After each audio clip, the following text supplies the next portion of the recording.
What's up YouTube, Mr. Drisky here with another Marvel Rivals video. This past season I peaked at Gold 1, which was higher than about 80% of the NA servers, and I saw a lot of comments of people saying they were hard stuck Bronze and Silver. So this video is to help you guys get out of those ranks and move on up. Also, a lot of these tips you're actually going to be able to take into other shooter games like Valorant, Counter-Strike, things like that, and at least hit gold in those ranks as well. So if you guys are ready to rank up, don't forget to sub to the channel and let's get going. Alright, so for tip number 1, we're going to go into our settings, keyboard, communication, come down to voice chat, and we're going to make sure push to talk is on, and we're going to bind it to something that is easy to press, especially in the middle of some chaotic fights. I have mine on my mouse button on the side, and that's easiest for me. There are people that bind it onto their keyboard. I've seen Control, I've seen Alt, you can use B or something, whatever's easiest for you, but just bind it. If you're nervous about talking, I can promise you once you start doing it, you'll get used to it. Most of the time you'll find other people that are willing to collaborate with you in the middle of the match, and it's just going to help you guys win a lot more matches. Talking during a match, just coming up with strategies, coming up with better team compositions, knowing when to switch roles or switch to a certain hero you guys might need. All that stuff is super helpful and will definitely make the difference in a match, especially in Bronze and Silver where, 8 out of 10 times no one is talking on either team. So if you can be the one that gets your team talking, you guys are definitely going to go into the match with an advantage. Most of the time when I do this in my team comms, it's usually a very easy win. Most of the time when my team struggles, it's usually because no one is calming except me. So make sure push to talk is on. With that being said, here's a couple clips that show exactly what I'm talking about. Nah, I shouldn't be playing healer, I think. Here, I'll be healer. Alright, what were you? DPS. Alright. I'm weak. Get behind me. I'm gonna portal. If we don't win this, the future is pretty clear. Bring it in. A shortcut through space. I've got eyes on an enemy. Alright, and then the second setting we're going to make sure is on, and again this is for mouse and keyboard.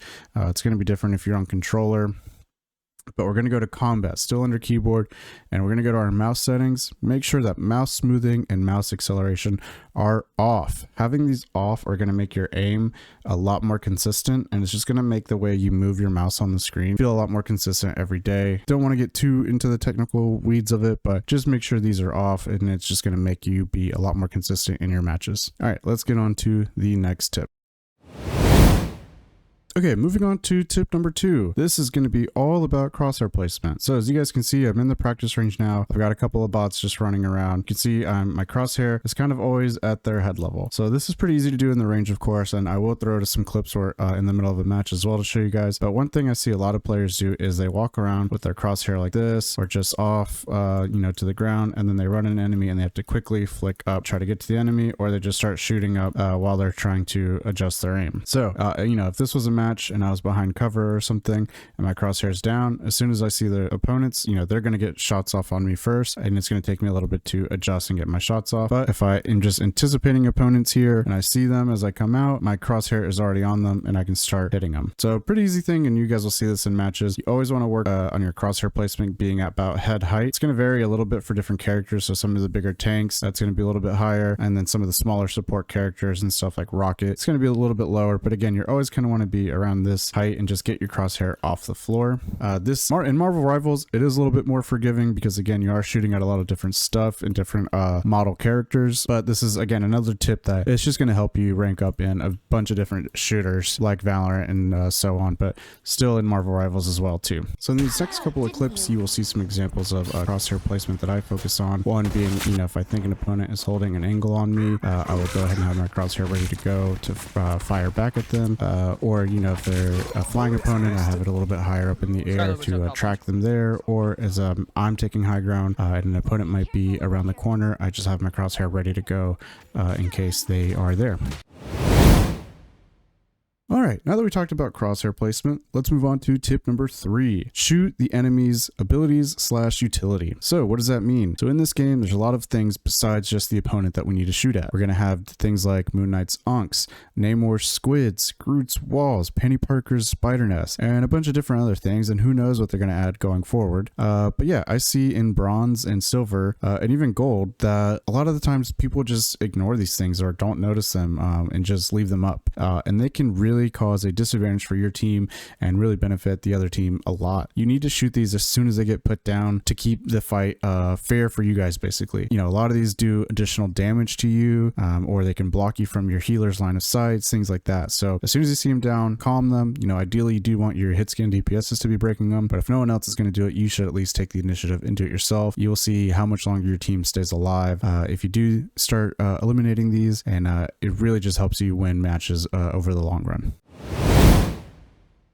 Moving on to tip number 4. This is going to sound kind of straightforward, but I actually do see it a lot, and something I actually kind of struggled with when I first started playing competitive shooters as well, and can sometimes still struggle with, but that is just to stay alive more. Dying is huge in this game. There's not a quick respawn, and in a lot of the game modes, when you do respawn, you spawn really far back from the rest of your team, so that just puts your team at a really big disadvantage, especially for these big team fights, or they don't have, you know, your shields or your heals, or you're not helping put damage and eliminate the other team. So you want to just try to stay alive more, fight from cover. If you get low on health, back up, find your healers, find health packs around the map. Just do whatever you have to do to stay alive. There's a lot of heroes that have, you know, good shift abilities that will get you quickly out of places like Namor's shift or Hela's shift or even Doctor Strange. You know, there's a ton of different characters that you know have this escape ability from fights. So just be cautious of your health if you're not getting healed, or if your healers are dead, really be aware of that and just try to stay alive way more. You know, if your team, you know, loses 2 or 3 heroes, you know, fall back because you're at a disadvantage, and just know that it's okay. You're gonna, yeah, the other team's probably gonna be on point for a little bit longer or move the convoy a little bit longer, but you'll be able to group up with your team a lot faster and get right back into the fight a lot faster. If you just die and your team just dies, you guys end up getting staggered. You know, people just go in one by one and start dying, and the other team just gets an easy win. So try not to do that. Try to stay alive and really minimize your deaths, because dying in this game is huge.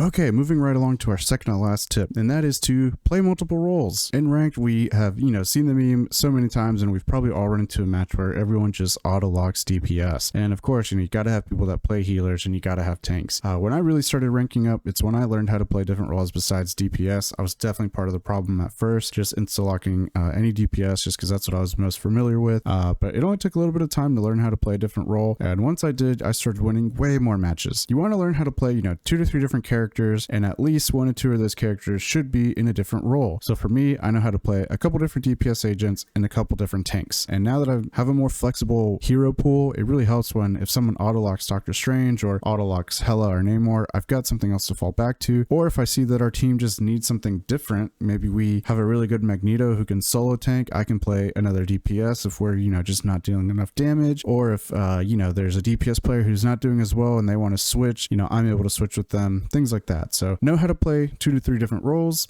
and know how to play a character in each of those roles, if not at least 2 characters.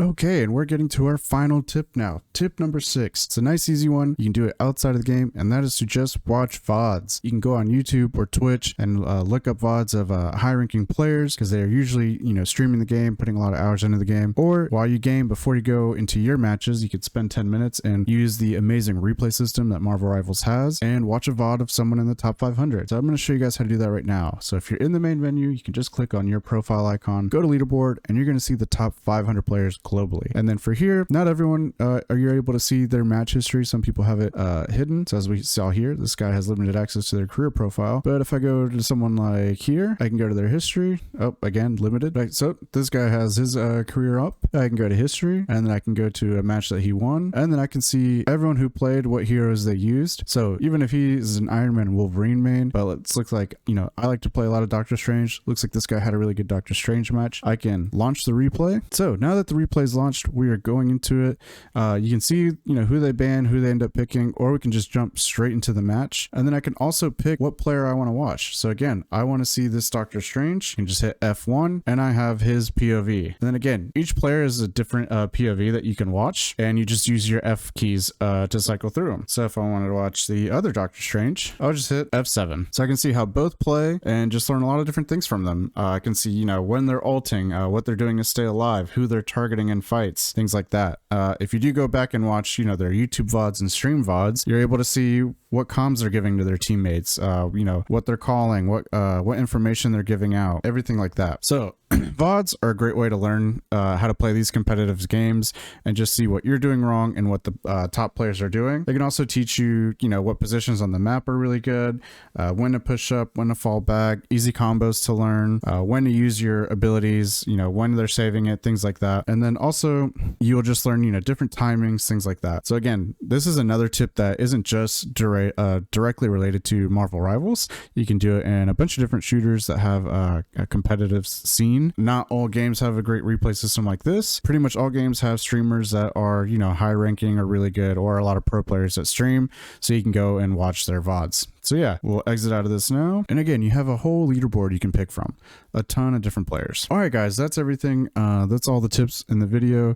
Hopefully you guys enjoyed it. Hopefully you guys will hit the rank you're going to aim for this season. Leave a comment down below what you're hoping to hit this season. I know I'm aiming for that kind of diamond area. Hopefully able to put in enough time to hit that. And we will catch you guys on the next video. Bye.